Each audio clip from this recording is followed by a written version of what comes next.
এ তো সালা দেশদ্রোহী পার্টি।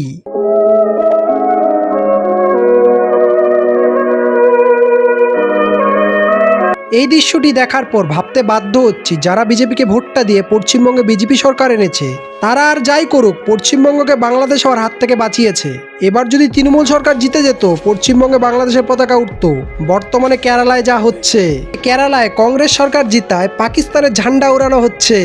যেই পাকিস্তান আমাদের ভারতকে দু চক্ষে দেখতে পারে না, যেই কুলাঙ্গারচোদা পাকিস্তানের কারণে আমাদের ভারতীয় কত সেনা জীবন দিয়ে দিয়েছে, সেই পাকিস্তানের পতাকা আমাদের ভারতের রাজ্যে উঠছে।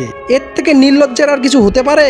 বলতে খারাপ লাগলেও বলতে বাধ্য হচ্ছি, এরকম পার্টির গুষ্টি কিলাই আমি। এ তো সালা দেশদ্রোহী পার্টি, তাই তো ধ্বংসের মুখে চলে গেছে।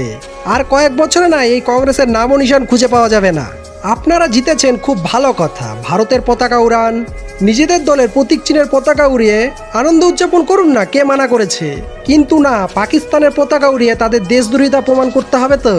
আমার এই ভিডিওটি যদি কোনো কংগ্রেস সমর্থকের গায়ে লেগে থাকে তাহলে ভাই আপনাকে একটা কথা বলি, ভারতবর্ষে পাকিস্তানের পতাকা উড়িয়ে কি প্রমাণ করতে চান? ভারতকে পাকিস্তান বানাতে চান? আসেন পুটকি দিয়ে বাস ঢুকিয়ে দেব।